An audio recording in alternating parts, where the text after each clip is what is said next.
బీజేపీతో పొత్తు ఇంకా ఖరారు కాలేదన్నారు టీడీపీ నేత బుచ్చయ్య చౌదరి. బీజేపీతో కలవడమా లేదంటే బయట నుంచి మద్దతు ఇవ్వటమా అనేది ఇరు పార్టీల నేతలు ప్రకటిస్తారని స్పష్టం చేశారు.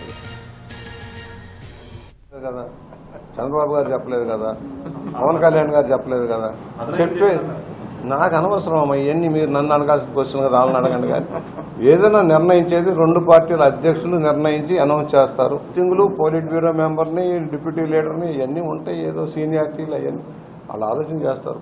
పార్టీ అధ్యక్షులు వాళ్ళు ఆలోచన చేస్తారు. ఇంకా ఏం లేదమ్మా ఇప్పటిదాకా ఆలోచన ఉన్నారు. చాలా ఆశావాకులు ఉన్నారు. పార్టీ ఆలోచిస్తుంది, బ్యాలెన్స్ చేసుకుంటూ వెళ్తాం. ఎందుకంటే పొత్తుల ధర్మంలో కొంచెం జాగ్రత్తగా ఉంటుంది. ఎందుకంటే మనం అనవసరంగా ఎవరో కుర్రాళ్ళు మాట్లాడారని నేను మాట్లాడటం కూడా కరెక్ట్ కాదు. పొత్తుల ధర్మం పాటిస్తుంది, రెండు పార్టీలు పాటిస్తాయి, జాగ్రత్తగా వెళ్తుంది. దాని గురించి ఎవరు ఆశ, నేను మొదటి నుంచి చెబుతున్నా, ఆశించడంలో తప్పు లేదు, అడగటంలో తప్పు లేదు, నిర్ణయించేది పెద్దలు. ముఖ్యంగా తెలుగుదేశంలో ఉంటుంది త్యాగాలు.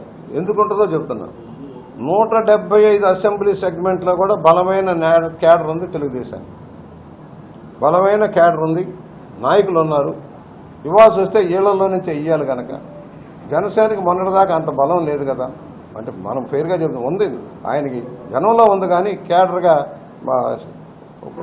నిర్మాణాత్మక శక్తి లేదు. ఇప్పుడు బలపడుతున్నారు, అది వేరే విషయం.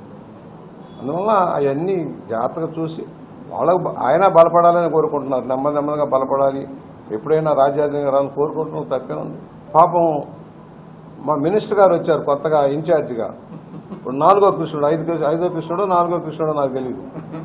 ఇప్పుడు ఆయన ఏంటి, పంచాయతీని సందర్శిస్తే పంచాయతీ సెక్రటరీ ₹1,00,000 ₹2,00,000 ఖర్చు పెట్టారట. అక్కడ ముగ్గు చల్లడానికి డబ్బులు లేవు, బల్బు పడితే మార్చడానికి డబ్బులు లేవు. కానీ మరి కొత్త ఇన్ఛార్జి గారు పర్యటన చేస్తే మాత్రం అడగండి మీరు సెక్రటరీని, ₹1,50,000 ₹2,00,000 పాపం పూలు చల్లటానికో ఆయన ఫ్లెక్సీలు వేయటానికో పంచాయతీ డబ్బులతోటే. అధికారంలో రాకతలికే, ఎమ్మెల్యే కాకతలికే వీళ్ళతోటి ఇంత ఖర్చు పెట్టిస్తా ఉంటే రేపు అధికారంలోకి వస్తే అధికార దుర్వినియోగం ఎలా ఉంటుందో లెక్కేసుకోండి. ఏం చెప్పలేదు కదా, చంద్రబాబు గారు చెప్పలేదు కదా, పవన్ కళ్యాణ్ గారు